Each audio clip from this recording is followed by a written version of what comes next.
Welcome to RPG Book Club, the podcast where we play a little bit of a video game and talk about how it makes us feel. I'm Sam Allman. I'm Bernard. And today, I'm Trish. I've totally cut you off, Trish. You forgot I existed. To be fair, I'm fading away. Half of these that I record only have two people in them. But yes, Trish is here too. I didn't kill Trish this week. And today we'll be covering the 9th part of Wild Arms V, the Vth Vanguard, and we'll be covering up through completing all 4 TF towers. But before we get to all of that, how was everyone's week? I set up Chiaki on my Steam Deck, which it turns out is not very hard, and now I can play Final Fantasy VII Remake in bed while which I mean I could have done if I'd just bought the Steam version, but I didn't want to. Now I can play it in bed as I replay it as I prepare for Final Fantasy VII Rebirth, which is going to be the best video game ever made. I hope so. The first one was pretty darn close, so I would hate for them to drop the ball. I have seen carefully cut trailers which make me think it's going to be the best video game ever made. And why would a trailer ever make a video game look better than it actually ends up being? That would be dishonest. And you can't just go on the internet and tell lies. No. I, as the deafly eared listener may be able to tell, I have been fighting a cold all week, and it sucks. Scarlett was sick last Sunday, I think. She got sick. She got the cold, and we quarantined her in her room. Didn't let her come out. We thought it was fine, but it wasn't fine. All we did was make it where we got sick 3 days after Scarlett did. So now Scarlett feels better and is wondering why everybody in the house is miserable. And it's like, stop. Do you not remember? Do you not remember what this was like? Do you not remember throwing up like 4 times? But yeah. As of yesterday, I've had a new weird symptom where every time I sneeze and about every other time I cough, my arms go numb and my chest and neck hurts real bad. And apparently that's probably a back problem. And I've already contacted my doctor, and we're going to see what's up with that. But it's very, very weird. Because you sneeze a lot when you're sick. And it shouldn't hurt when that happens. But other than being sick, I finally started playing Bomb Rush Cyberpunk, and it's really good. It feels like more Jet Set Radio Future, except the level design isn't as immaculate as Jet Set Radio Futures is, because this isn't a Sega game, and Sega's really good at level design. And it's so much fun to go around and do things in it, but there are way too many just like big flat open places, which is not what I want to be doing in a Jet Set Radio. But Jet Set skateboarding and Jet Set BMXing is really fucking fun, and I highly recommend.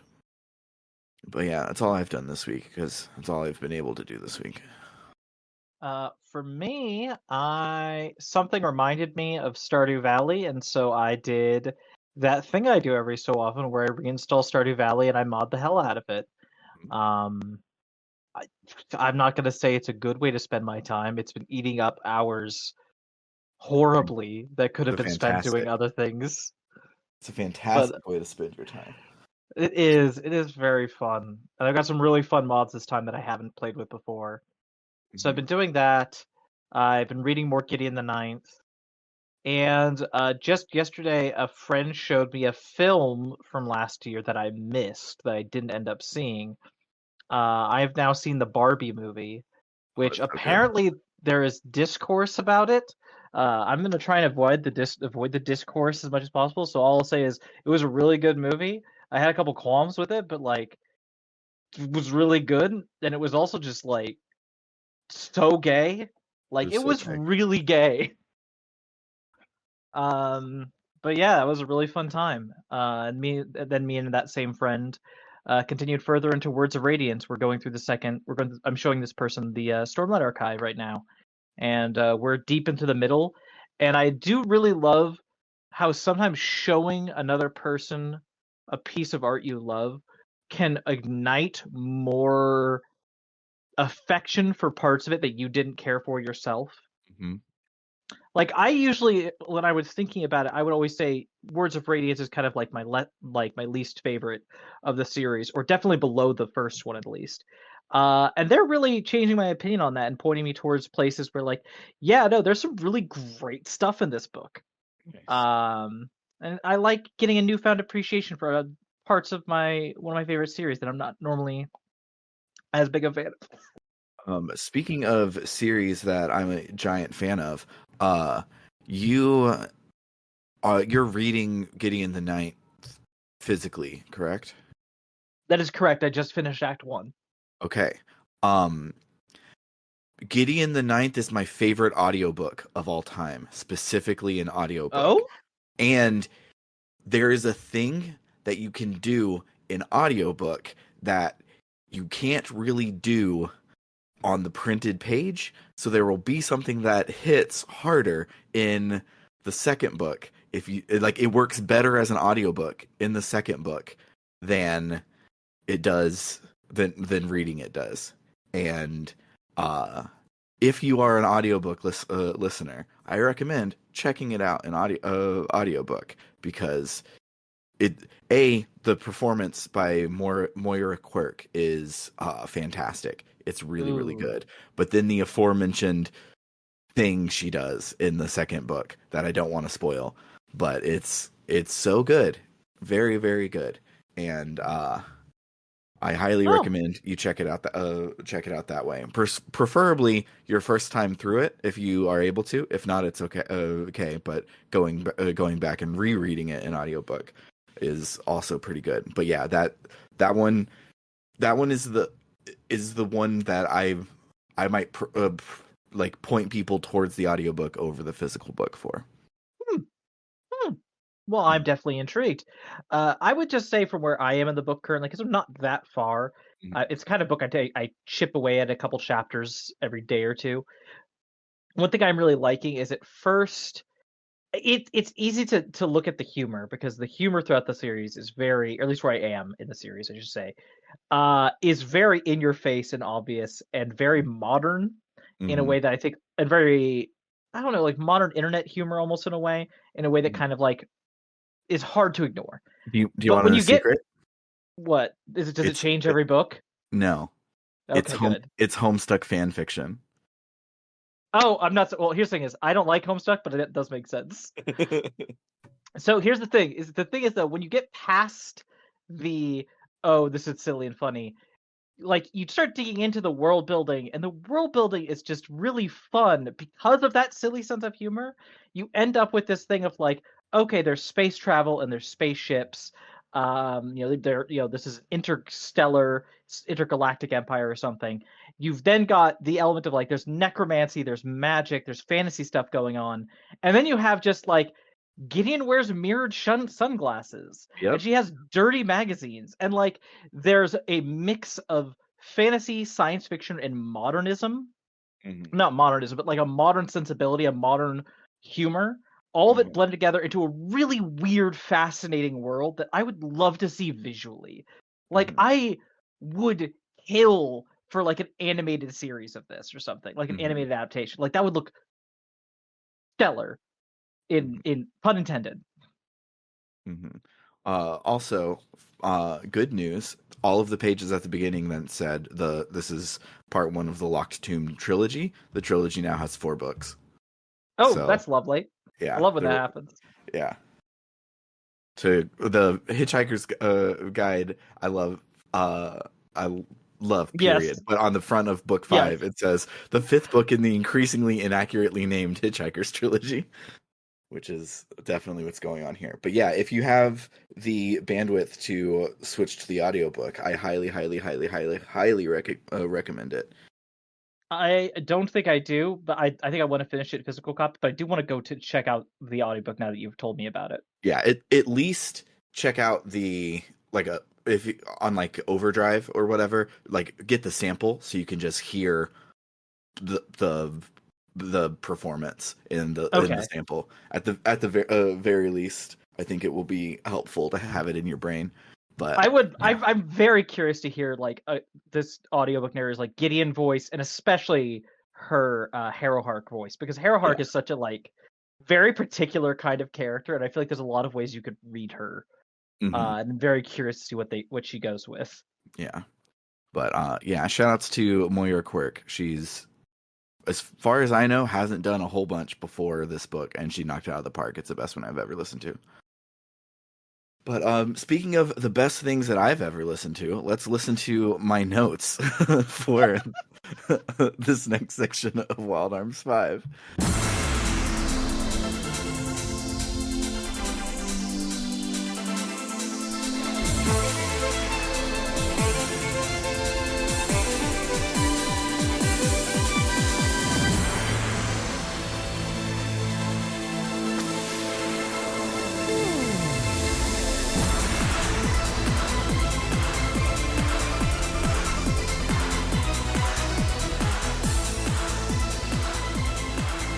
So when we last left our heroes, they had traveled through Avril's Mind Palace, defeated her shadow, and now she can cast a persona, and she has all of her memories back. Turns out she's 12,000 years old and is the Ice Queen of Legend and the rightful ruler of the Veruni, and she also gave us the keys to her giant robot. So now we get to be really cool mech pilots and fly through the air on a giant robot and kick ass, and no, it's suck ass. It's really suck ass. Yeah. On the overworld, you can't steer for shit, and in battle, you can't steer at all. The robot You can't. it automatically fights in battle, and you don't even get to set up gambits. You just get to turn skills on and off. It's boring. It's And absolutely boring. You don't get experience for those fights even. Yeah, Yeah. and it's like, oh well, you could just hover, and then you don't get the random battles. And it's like, okay, then why is this in the game? Yeah, and if you hover, for some reason, while hovering, you have tank controls. I've never had tank controls in the sky before. It's so bad. Nothing else in this game has tank controls, but the flying machine does. It's so bizarre. I hate it. The mono wheel is 20 times cooler. And then also because the robot has a big old punch on the square button, you can't search while you're in it. So it's not even a fun way to go places. I literally rode the mono wheel up to a boulder, got out, got an Asgard, punched it, got back in the mono wheel, and drove the rest of the way. It's so stupid. I hate it. That's what I did. So the team heads over to the Pilgrim's Cradle, which is where Captain Bartholomew asked us to go and check something out at the end of last week. When we get there, Avril is sorting through her memories and trying to figure out what's real, what's propaganda. Because when she woke up, she got a lot of info from the radicals, but now she has all of her old memories and she's trying to piece it all together. The team says that they trust her to figure it all out, and Avril says, well, I'll figure it out, but don't hesitate to ask me if there's anything that you want to know. Dean is like, cool, there is one thing I wanted to know. If this place is a place for healing the sick and cryostasis and shit, why is this a dungeon and why have we been fighting monsters? And Avril was like, I think that's what Captain Bartholomew wanted you to see, so let's go see it for ourselves. Chuck also has a question. He says, if the Veruni are getting sick because of Filgaia, why don't they just find another planet to live on? Avril says that Class M planets are rare, and in all 12,000 years, they only found one that would support their life. But that planet was also dying, and it only bought them about 5,000 years. Okay, So, wait. I just want to double check, because I might have missed this. Does she say that planet was dying? Because I thought all she said was they used all of its resources in 5,000 years. yeah, but they were on Filgaia for a lot longer than that, so I would think that it either was really small or they got worse when they left See, Filgaia. I thought it was just a sign that they were rampant consumerists destroying their planet under their own feet, and that it is actually unsustainable for them to live literally anywhere with the way they live. And that I didn't see that as a sign that planet was dying. I saw that meant these motherfuckers are going to destroy any planet they live on. That's very, Gesture at very the two valid. planets they have killed. Yeah, that's a very valid read of it. Yeah, but since they only spent 5,000 years on that planet, that means the other 7,000 years that they were gone, they were just wandering through space and didn't have a home anywhere. And so most of the time they thought of Filgaia as their home. And she then says, besides, there's another reason why the Varuni are unable to return to space. Chuck says, elaborate on that. Avril says, no. So this was actually like 4 or 5 walk and talk conversations stitched together that happened while going through the dungeon. The dungeon itself revolves around using our new arm part, which is a hook shot. We can pull things, pull ourselves, hang from glowy balls to Bioshock Infinite over gaps. It's pretty cool. What's annoying, though, is all of the puzzles that aren't about the hook shot involve leaving certain party members on certain switches inside of a maze in order to unlock the final door of that maze. However, everyone has stupid little logic rules that you have to follow. Carol always has to stay in the first room because the first room is a computer and she's the only smart person.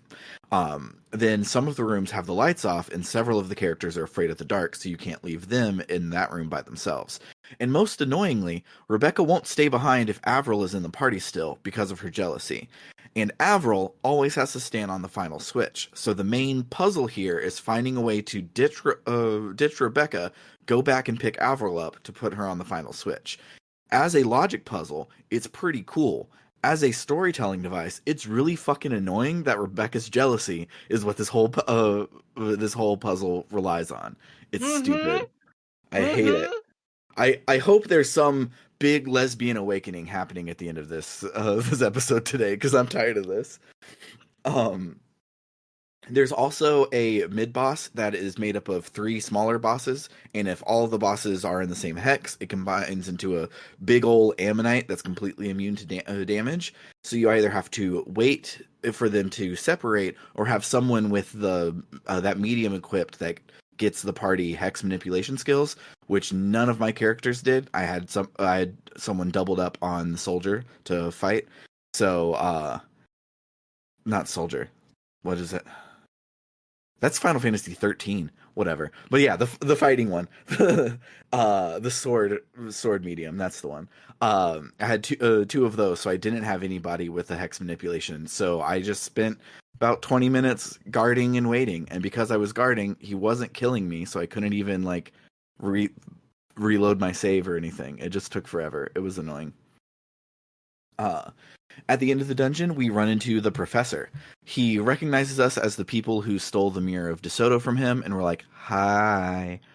Chuck is like, hey, you almost got me killed. And the professor is like, watch your tone when you talk to Elvis, the foremost of all Filgaia historians, and the 4th and final sentinel.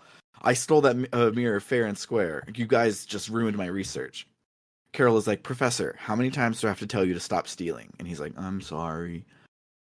Carol asks if he was able to complete his research, and he says that the mirror was actually just a ceremonial device and wasn't magic at all. And Dean is like, quick question, why are you on a Varuni ship? And everyone's like, dude, he's obviously been a Varuni the whole time. Like, there's nothing about this man that seems human. He's like 15 feet tall, giant muscles, like doing a bunch of technology shit that humans don't do. Like, where did you think this guy was a human? The professor asks us what we're doing here, and we tell him that we've been sent by Captain Bartholomew, and he's like, oh, so you must be the ones that he's chosen as representatives of humanity. Come with me, I want to show you something. So he takes us into the main stasis facility, but none of the pods are working. All of them are just filled with the mummified remains of the ancient Varuni. The professor says that when the Locus Solus left Filgaia, the disease from Filgaia didn't affect everyone the same. Some got sick when they were young, others got sick when they were super old. So this facility is where they put the people who were sick into stasis while they were looking for a cure.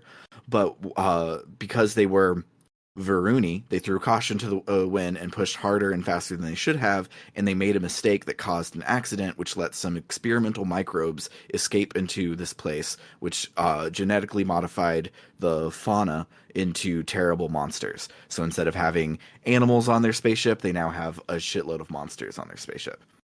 The professor says that there are other cradles that are all still functioning normally, but the monsters from this one are running wild and getting stronger and have escaped out. And so the Locus Solus is not a safe haven anymore, but neither is Filgaia. So the Varuni have no choice but to genocide the local populace and drive them out of their ancestral homes. Free Just no Palestine. choice. Just no choice at all. Their hands are really tied here. There's nothing they can do. Yeah, free Palestine. Free Palestine. Dean is like, well, if things are this bad for the Varuni, then I'm not going to save the world just for humans. I'm going to find a way to save the Varuni too. I want everyone to live in peace. I'm not just going to turn the status quo upside down. I'm going to eliminate it. The professor says that whatever we do, we have to convince Volsung to cooperate, and he was here looking for something that could convince Volsung that peace was the answer, but he couldn't find anything, so he'll be off. Come along, Carol. Carol's like, actually, Professor, I'd like to go with these people. Like, I'm grateful for what you've done for me, but I'd like to travel with some humans as a human. I hope you don't mind. He minds and runs off. He does not take it well. Carol is like, it's okay. I used to be afraid of being alone, so I relied on the professor a lot, but I'm not alone anymore. Avril suggests that we return to the Mayflower to report to Captain Bartholomew. When we get there, the captain tells us that now that we know both sides of the issue, we're the best equipped to make a fair decision about the fate of Filgaia for both races. Dean says, well, the harder that something is, the more it's worth doing, and I won't give up until I've done it. I kind of skipped things. I like that quote of Dean, but I didn't set it up. He says he's sorry for making them do something so hard, thereabouts. And then Dean says that. But just then, the Mayflower starts shaking violently. The navigator says, "Oh my God, I think that was a darkness tier." What is a darkness tier, you ask? It is a giant soul cannon that requires the souls of a shitload of people, approximately like 12 stasis colonies worth of people. Volsong has used all of the Varunian stasis as ammo for a big laser, and he didn't even hit us. It missed completely. Back in Volsong's throne room, Kardakea is like, man, that was awesome. You killed millions of people at once. I approve. But Faradun and Elvis do not approve. Volsong tells them to be quiet. They are his soldiers, so they should respect the chain of command. The people at the cradle were doomed for death anyways, so he was just helping them along their path. Volsung says that this was a warning to the moderates and anyone who sides with the humans, and the wall between the races is a sacred thing that cannot be destroyed. He tells the four sentinels to prepare for their new orders, as the darkness tier was not only a signal, it was the first step towards this next goal. Back on the Mayflower, all of the non-psychopaths are not happy at all. Bartholomew says that he never expected that Volsung would do this. He thought surely that since he was fighting for Varuni supremacy, he wouldn't just slaughter millions of those Varuni. But apparently not. Volsung then begins a global transmission down to Filgaia, and he says, I am Volsung, the leader of the Varuni radical movement. You have undoubtedly noticed the signal flare I have set off. The next stage of our plan has begun. We will no longer have to live in fear of Filgaia's interference. The TF system has been brought to nearly full power. Humans, make good use of the short time you have remaining. The party's like, how do you turn on the TF system? I thought only Avril can do that. Avril says that the lock that she can unlock is on the power supply. If they found another way to supply power to it, her lock doesn't do shit. And Dean is like, well, then I guess we just got to go beat it up and just break shit. And the party is like, hell yeah. Bartholomew says that the TF system is controlled by 4 towers, all related to their own element, and they have a conduit for that element installed at the top. And if we go to all of the towers, remove those conduits, they'll go offline, and the TF system will go down. He gives us a teleport orb so that we can go anywhere we want to. Yes. He says that Asgard's creator lives in Capo Bronco, so he'll drop us off there in the Mayflower. That's right. Old Man Tony, in fact, is a secret mad scientist the whole time.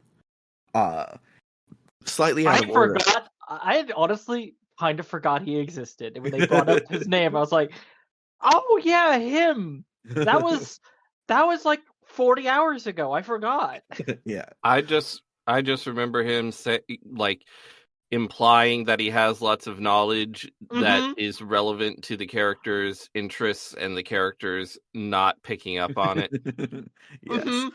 Um, he's not a Varuni though. If you talk to him after the next cutscenes I'm about to talk about, he explains that when the Johnny Appleseed before Bartholomew was in power, he and the moderates chose a few smart humans to teach about Varuni technology, including Old Man Tony. But the wall between the races was too high, and Tony couldn't climb it. He says that maybe he even helped create it. Uh, he tells us to not underestimate Volsung because he will obviously stop at nothing for his goals, including a double genocide. It's not enough to kill all the humans, he just killed all the Varuni too. Um, he says that he can soup up Asgard for us, which means that he's just a menu for equipping things that on the Asgard, so we can't just equip it conveniently at all times. I hate when games do this and put a menu on an NPC somewhere. Mhm. Um, but it's okay because I never use the Asgard because it's really bad. Luckily, we sidestepped this bad gameplay decision entirely by Yeah, just not liking the gameplay. yes. Um, from here, we get to access any of the towers in any order. Each tower is a really long dungeon with really cool themed puzzles where one of our party earns the power of self-respect. They are also all really hard. Since you can do them in any order, they don't like rubber band scale to match with you. They are tuned to be a couple levels higher than you are when you start, so that they'll be hard when you start and only a little bit easy at the end instead of being trivial at the end. Uh, it sucks and it's real hard. I die a lot. So the first one I want to talk about is the fire tower. This one is Rebecca's dungeon. Ah. The puzzles are all jumping puzzles and they're not very hard at all. But the monsters, however, killed me a bunch. There were many times where I would start the battle and they would go first and they would kill me in the first turn because my RNG would put all of my people on the same thing and they would Mhm. come over and all three monsters would attack me and we would die. It was real hard. Around what level are y'all right now? At the end of this week, I'm like 55, 57, somewhere in there. Oh, Like I'm like 58. 74. Oh, okay. Yeah. Do y'all not have hen badges? I do now. Because you can steal them from the Soul Niger in this dungeon. I've had 3 hen badges for a while. I'm trying to remember where I got them. As we discussed last week, you've been stealing more than I have, so there might have been another place to. I do pick some. steal a lot. And I never use the stealing mechanic. Yeah, I started this week because you can't buy healing items in this game, and I was out of healing items, and these bosses were hard. So I looked up where to buy them, and they said steal them. So I interacted with the mechanic of this game finally. Along the way in the dungeon, Rebecca asks Avril what's wrong because even after she got all of her memories back, it seems like she's like thinking about something, holding something back. Avril denies it, and Rebecca is like, "Okay, if you say so." Also, girl to girl, do you like Dean? And Avril says, "I love him. You do too, don't you?" And Rebecca's like, "Yeah." But now that that's out in the open, we can be rivals and be best friends. And then she writes in her journal that she has a big old lesbian crush on Avril. Yeah, no, this scene felt like the game was fucking with me specifically after last week. After Mhm. last week, when I'm like, yeah, no, this game just, it's not gonna give me anything. I'm gonna give up hope completely. And then I get a scene that the first half of it is like fucking, oh, well, we're gonna be rivals over his affection. We're best friends. We're gal pals. And then Rebecca writes in her journal and just says, "I want to be with her forever.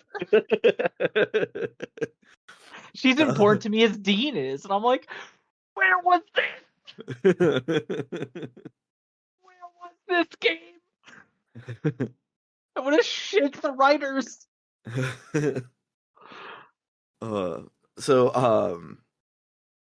a ways later into the dungeon, Rebecca drops her journal, and Avril picks it up for Oh her. God, this bit. Rebecca is embarrassed because it's filled with poetry, and Avril's like, "No, poetry is cool. If you're going to be embarrassed about it, let me feel silly too. Write my poem in there. My poem is, thanks to you, I realized that too. Together is better than one alone. I wish you could realize it too." And Rebecca's like, "Oh my God, is she flirting?" I'm definitely writing this one down. I'll never lose it or anything. It's super important to me. And then I just finally, want to Go ahead. remind you, this is a callback to the start of the game with a gag about her Mhm. diary. And if you remember, when Dean found it, he opened up to a poem about maidens' bosoms. Yep. Mm-hmm. When she gets to the top, she finally decides that she's going to confess to Dean, and it goes poorly. She tells them that she's been keeping a travel diary, and he's like, "Awesome, we can read it together when we're done." And she's like, "No, you can't ever look inside." And then she thinks to herself, she's like, "Yeah, because then he would see how I feel about him. But actually, maybe I should let him read it so that he'll know how I feel about him without me having to say anything."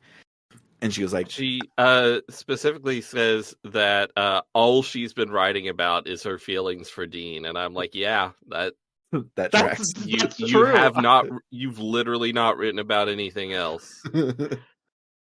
Your first entry was like, "I'm going to write a travel journey." Your second intro was like, "Why won't he like me?"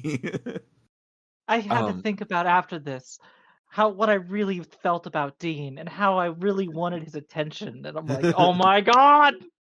And then that uh, happened 15 more times.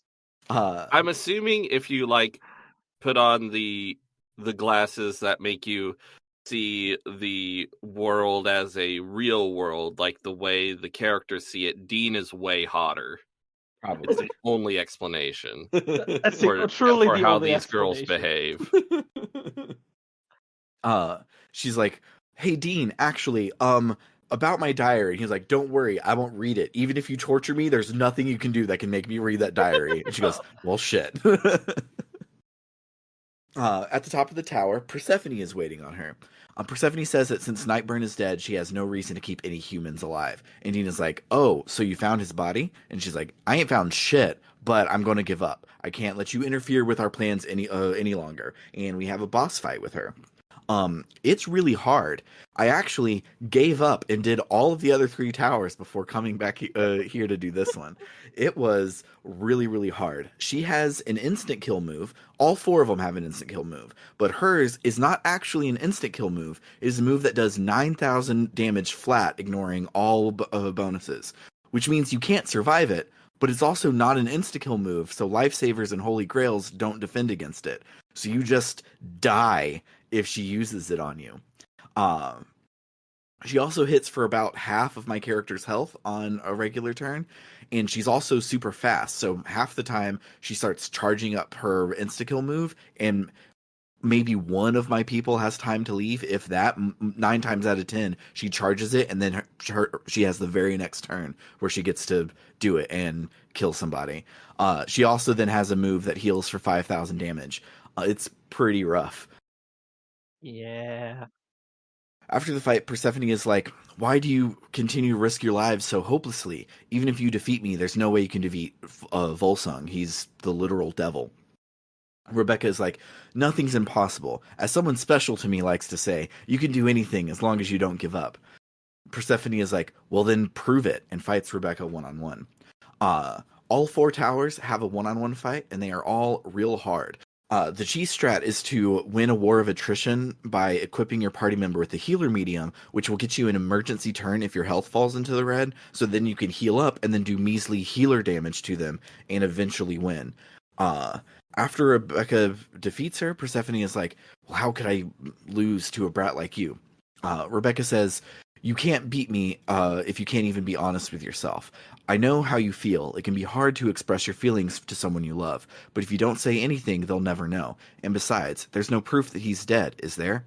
If you keep running away from him like that, you'll never find him. Go look for him. Varuni or not, he won't reject you.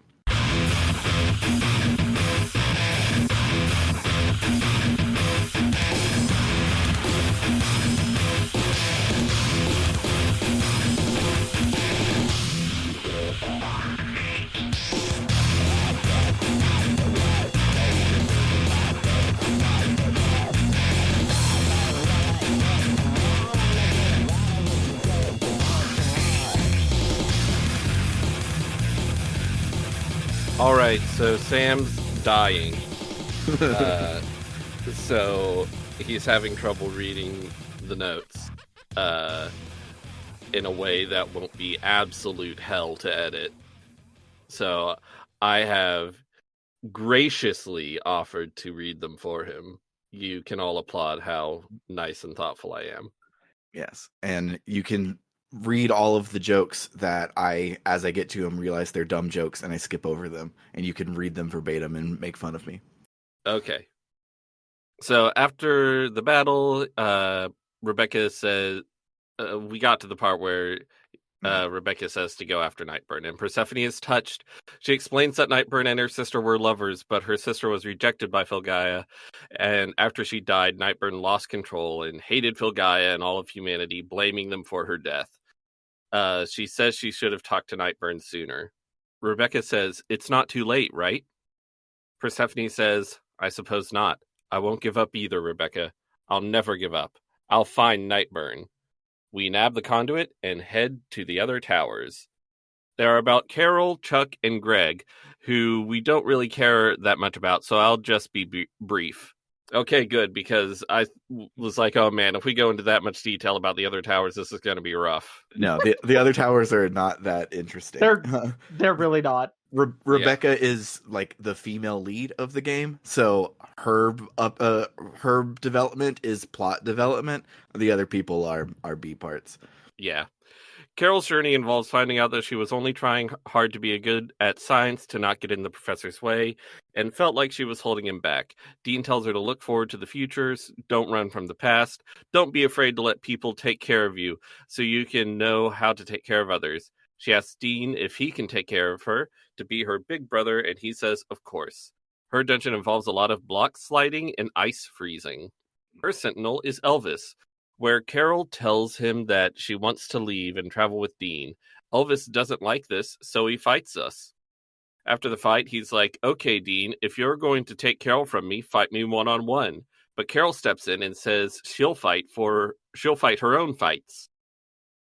Elvis is probably I was gonna say, it should also be noted, it isn't just like, oh, they want to travel together, but there's something about they specifically want to make him really angry. And so they're like, we need to word this as Carol wants to go out on a date with Dean, and he'll get upset because he wants to protect his precious darling daughter.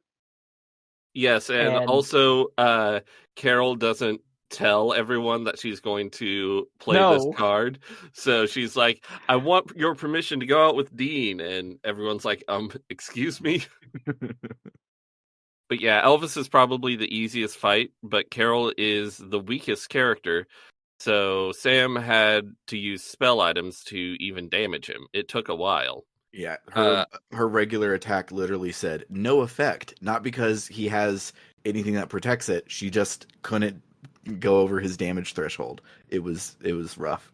See, I thought ahead, and I went in and I completely redid her dragon fossil, whatever it is, shit, to make her a physical attacker.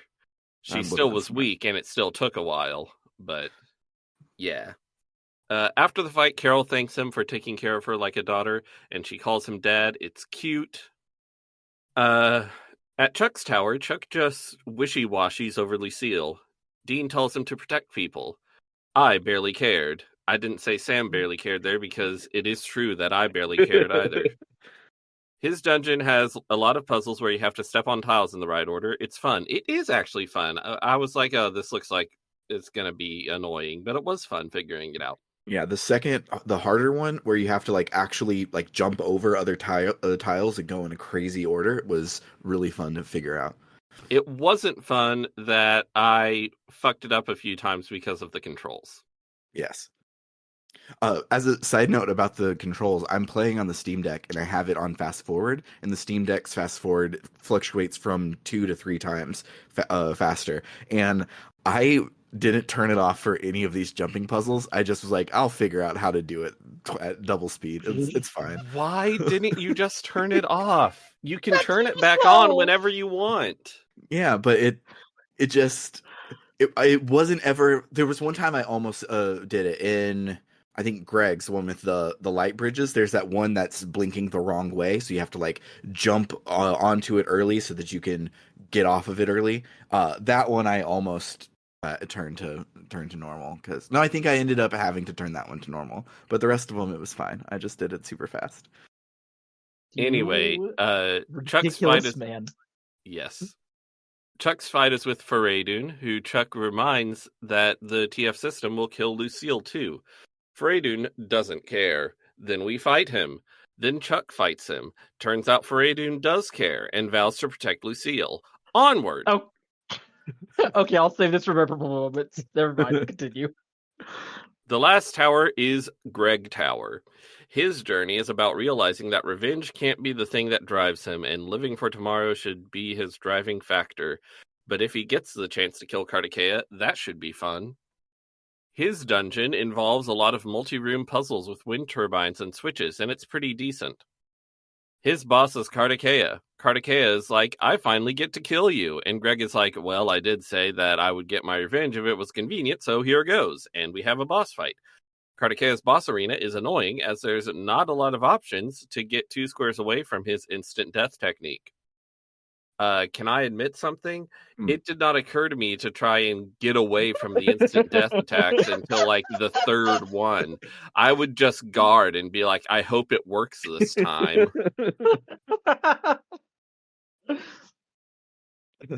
So I'm not always smart. And of course, None after of his us fight, are. Kartikeya is like, you pussy, you don't have the guts to fight me one-on-one. So Greg fights him one-on-one, and it sucks. In every single other fight, the Sentinel doesn't use their insta-kill attack in the one-on-one fight because that would be stupid and way too punishing. But not Kartikeya, he charges up, and you have to get away in this shitty arena that's too small. On top of that, Greg sucks, and Healer Greg sucks worse. I know he has so little HP, or MP. I ran out of MP for him and had to use, like, the critical heal that uses force points, and also had to use healing items. It was awful. Anyway, Sam says I had to use Earth spell items, which is Kartikeya's weakness, to even deal damage at all, and it was chip damage. So I had to survive a super long fight and barely hurt him each round. It blows. After the fight, Kartikeya is freaking out, thinking he's about to die, but Greg's gun is out of ammo. And he tells Kartikeya to leave, and he'll get his revenge later. But Kartikeya isn't like the other Sentinels. He's not good on the inside. He doesn't want this. So he shoots himself with a shotgun in the stomach, so Greg's life has no meaning since he can't get revenge. Greg is like, life's not about revenge, it's about the power of friendship. Kartikeya is like, fuck, and dies. The filmmaking here is so weird, and it's so weird how So he has weird. this giant, perfectly circular hole in his torso, and there's no blood or guts or anything. And I understand why there can't be blood or guts. This is this game is not rated M for mature, but it's so weird. There was a movie I watched when I was very young, and I haven't seen it in a long time. But it was like a comedy martial arts movie, and there was It's a Kung joke. Pao. It's Kung Yeah, Pao. Kung Pao and Fist, and they hit a character, and a perfectly circular section of their torso just pops out. It looks exactly like that. Nice. Oh god. After we leave the tower, we see the main TF system complex uncloak in the middle of the ocean, and a large complex lowers from the heavens to rest atop the tower. Dean calls the captain because apparently we have long distance communications. I guess the teleport orb is also a phone. Yeah. You can also do FaceTime on it. Or maybe Asgard, since he waited till we got out of the tower, but I don't know. Oh, maybe Asgard. That would make sense if you could do a call from Asgard. Mhm. Anyway, the captain says, Dean, this is the point of no return in this RPG. Go and do side quests and have heart-to-hearts with your comrades before we go to the tower. Dean says, okay, and we go to Capo Bronco. In Capo Bronco, Dean leaves Invincible, now repaired with tape, on the mountain where he met Avril. That was where he found his golem bolt, and where he met Avril, and now it's where he went before leaving to save the world. Avril is like, that's the arm you had when we met, right? Dean is like, actually, it's not an arm, it's a shovel. It can hit things and dig up things. It's super versatile. Avril's like, wow, the arms I gave you can't dig up anything. This one must be better than it. It's cute. She says that she made Dean's arms, as well as the TF system, back when she was the Ice Queen, which is why she has to fix this. She says that disabling the TF system will only prevent the destruction of humanity and not actually solve the problem of solving racism. Dean is like, it's cool. We'll save the world so that we can save the people after. Avril asks if they can just talk, and Avril is like, I'll give you some privacy. And Avril's like, no, I mean literally, just talk. Let's just relax and pause for a second. It's been a shit couple of months. Rebecca says that after they achieve world peace, they'd have time like this every day. But Avril's face clouds over, and Rebecca realizes there must be a catch to all this that Avril is hiding, but she isn't going to pry. Rebecca excuses herself to go talk to her family and leaves Dean and Avril alone. Dean is like, man, she's so weird. She's always in other people's business. Avril says, and I quote, she certainly is cute, isn't she? If I was a boy, I wouldn't be able to leave her alone.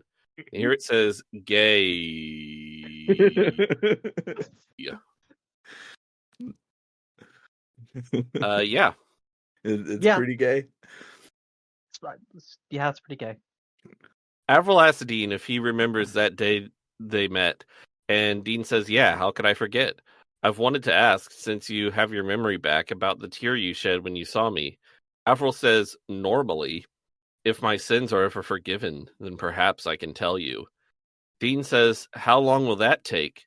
She says, again, normally, it could take forever. She doesn't know. And Dean says he'll do something about that. He'll do anything for her. She says, then can you just give me a hug?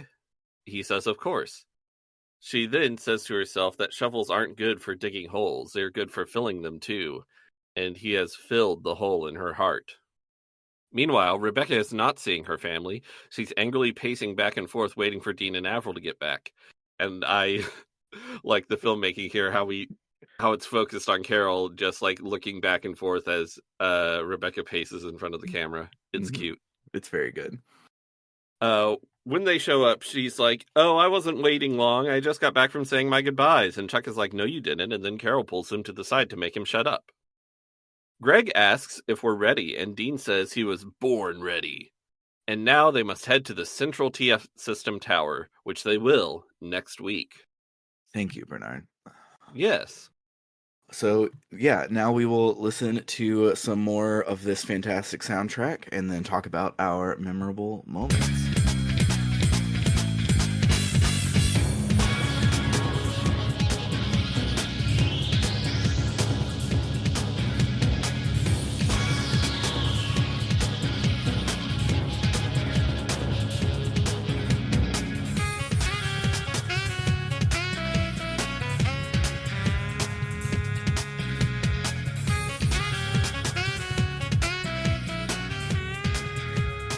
There was lots of good music this week, which we had heard in passing before, because each Sentinel has their appearance track and their battle track. And we'd heard the battle tracks before when we got owned by them, but now we get to hear them for more than 15 seconds. Yeah, we get to actually hear them in an actual battle that we get to win, which is fun. I really like Elvis's. That's one of the tracks I'm going to put in this episode. Nice. Excellent choice. We'll talk about my memorable moment. I'll start with got really glossed over. I feel like I'm the person on this podcast that's the most warm on. Oh no, I'm forgetting his name. I was about to say I like him, and I can't remember his name now. Oh, Greg? Chuck. Yes, I'm the most warm of the three of us on Chuck. I like him. I think he has a fun design. I think he's been shafted with a really awful plot line. But he is a character I do like. Mm-hmm. But wow, is his tower easily the worst, at least in story content, in my opinion. Yeah. Which is partially due to the fact that Faradun sucks. He sucks so much because there. I really feel like there is an art to writing a sympathetic, like complex villain who's like, oh, they're like, in this case, it feels like they're going for this character is an antagonist and appears to be a villain, but actually it turns out they've been a good person this whole time. And it's like, I feel like especially with Faradun, they've completely whiffed it. Mm-hmm. Because the game is trying to be like, no, he's a really good guy. He's really swell. He has a code of honor. And look, he's nice to the maid and he likes the Lady Diane. And I'm like, okay, he's also complicit with all of the atrocities. Yeah. He's like the most complicit out of any of the Sentinels. No, except but for the bad one. But he explains he was just following orders. He was just following That orders. makes it okay. Yeah. That's how that works. Like, I could see potentially being like having conflicting feelings growing up in a world of propaganda that humans are all poison and killing everybody. I could see him having difficulty with that and then him coming around to it via Lucille, etc., etc. But he's still here in the tower to fight you after Volsung committed his first of 2 genocides. Mm-hmm. It's a little past the point of just following orders at this point. Yeah, you'd kind of think that Faradun and Persephone and Elvis, well, not Elvis because we fight him for stupid reasons. You'd think Persephone and Faradun would be like, yeah, just take the thing, just go ahead and fuck up this tower, and don't tell Volsung that I let you. Yeah. There was a point in the synopsis where something was said along the lines of like, oh, well, they're all except for that one guy, they're all really, they're good people at heart, or there's like, they're not actually bad guys. It turned like they do a heel to face turn, but they don't really. I wouldn't say they do.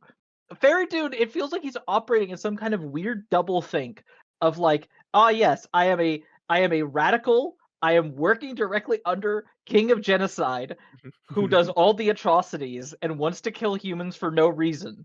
Well, not for no reason, but honestly, frequently it does seem like for no reason. And also his own people. But he's all that. And then he's also like, oh, but also I'm very nice to humans in my personal life, and that makes me a good one. And it's like, no, it doesn't, man. You're not a good. That you can't do that. You can't act like what you do.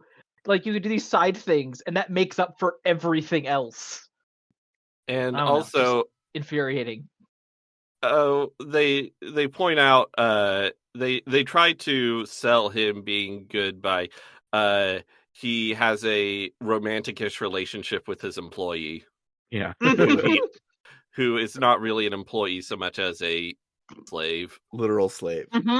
So that's not great. Also, he and Chuck, their fight is specifically like a word as we're gonna fight over her.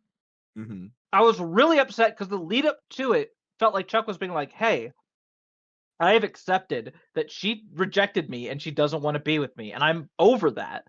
But I care about her, and you're treating her like shit. You're literally working for a guy who, if what he wants to happen happens, she will die, and you know that.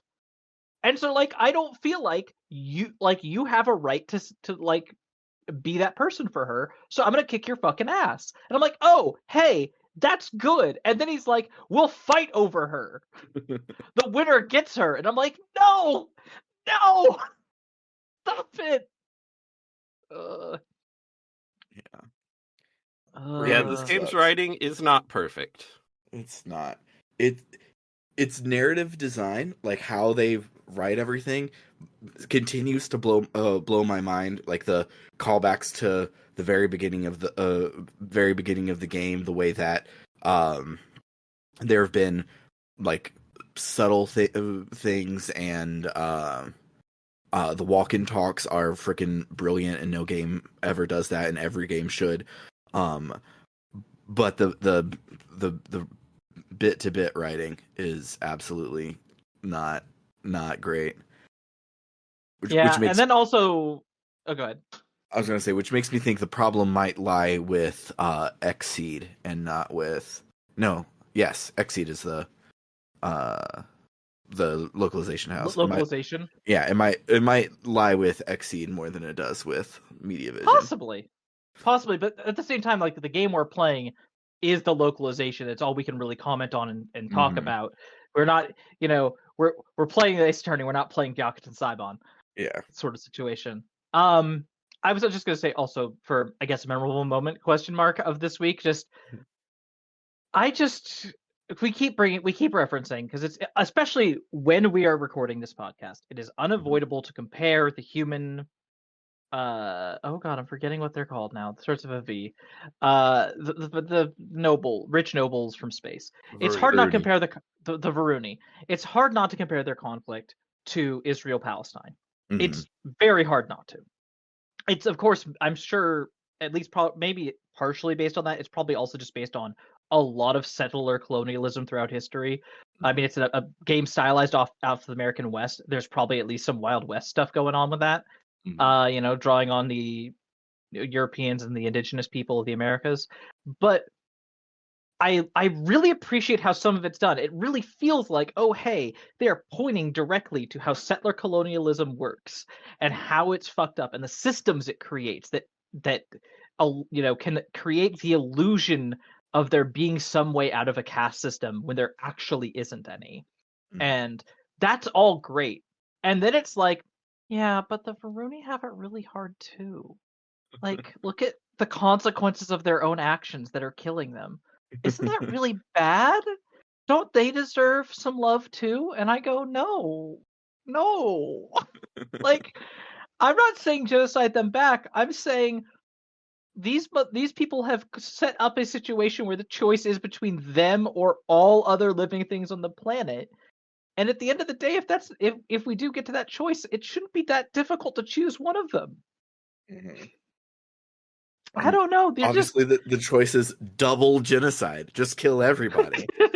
Yes, the Kartikeya strategy. Speaking of Volsung committing a double genocide, when he's talking with the Sentinels about the Darkness tier, and Faradun and Elvis are like, dude, what the hell? He's like, I promise. They felt not an instant's worth of pain. But in the FMV of it firing, all the people were woken from stasis and like clawing, trying to get out, while their eyes burned with blue fire, screaming and convulsing in pain. Yeah. I think Volsung might be a liar and a bad guy. Maybe so. I hope we get to kick his ass. I hope so. It would be nice. Another part that I really loved this week is when you first get Asgard, Dean is obviously losing his bonkers that he gets a giant robot, and then Chuck is also losing his bonkers. He was like, yeah, I became a golem hunter because I wanted to see cool robots. This is awesome. And the girls are like, boys, Greg, thank you so much for not losing your bonkers over this robot. And then he whispers to himself, I'm totally losing my bonkers over this robot. It's too bad that the robot they're all doing this over sucks. It sucks so bad. Yeah. Yeah, I really enjoyed this week. I think these are probably the best dungeons we've had, and I really had to engage with the battles, like not just for the bosses, like normal, but like my regular setup. Like I've been having to use my healer because I can't just kill everything in 2 or 3 turns, and I've been going to steal because that's the only way to get healing items in this game, and like caring about my positioning and like using jump. And I don't have still don't have anybody with the hex specific stuff, because that feels like one step beyond status effects, and we know that I don't use status effects in games, so I'm definitely not going to get the guy that's like, oh, I can make it where no one can walk on this hex, and I don't want to do any of that. Yeah. But other than that, I've been really digging in to the battle. I tried my first time against Persephone. I tried probably like 2 hours last night, and then like another hour this morning, trying to just figure it out. But I was not properly equipped. I needed about 10 levels. But now I have hin badges, so I'm gonna get a shitload of experience from here on out. Cool. What about you, Bernard? Was there any particular memorable moment we haven't brought up yet? I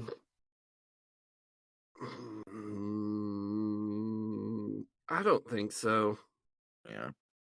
Yeah, I enjoy the thing where like, here's some cool dungeons that you can do in any order, Mm-hmm. and they're all like, related to one of the side party members. Like, that's a fun concept. I enjoy that. And you get a bunch of mini bosses to fight, but it also leaves it kind of light on like rich stuff to talk about. Mm-hmm. Yeah. Yeah, I mean, 3 of the 4 towers were kind of bullshit. Mm-hmm. So, yeah. like, I don't need a bunch of character development for Chuck and Greg and Carol. They've like, Chuck and Greg have already had their arcs. Well, Chuck didn't really have an arc. Greg had his arc. Carol, I guess, got to have some development, but I don't care about her too much. I enjoy her when she's doing something silly in a cutscene, but I don't care about her. Yeah. Yeah. Yeah. Yeah. But that will do it for the week. If you like what you heard, you can head on over to www.rpgbook.club, where any and all donations help us cover the cost of running the show and making it better and better. If you set up a recurring monthly donation, you also get some additional benefits. If you donate $1 more a month, you get access to our bonus feed, where this week we are finally continuing playing Tales of Destiny. And according to Bernard, stuff actually happens this week, and he writes the notes. So I believe him, unlike when I said something is happening this week, and it turned out to be about 6 lines in one cutscene, is all that happened in the last episode. But I have actually finished the section we're playing this week. I've almost finished writing my notes for it. Stuff does happen. It's still boring. Yeah, and we were hoping we would be close, but we're basically like halfway through the game. So I'm so ready to be done with this game. I'm hoping the second, because we're very clearly like at the half break. Mhm. I'm hoping the second half will be more interesting. Mhm. I want a lot of people talk really highly about this game and this remake in particular. So I wonder if the second half is so good that they put up with the boring first half, and they're not doing a podcast every week where they have to talk about nothing happening for an hour and a half, and so it probably is less annoying then. But yeah, come and check out tomorrow's episode that you'll hear on later, and yeah, check us out. You also will get access to our polls to decide what game we play next on the main feed. Right now, we have a 16 games enter, 2 games leave tournament going on, and this week was a major upset. Like an insane one. As we mentioned last week, it was really looking like it was going to be Paper Mario and Final Fantasy X-2, because they had a sizable lead against everything else. There were a bunch tied for third, but first and second were obvious.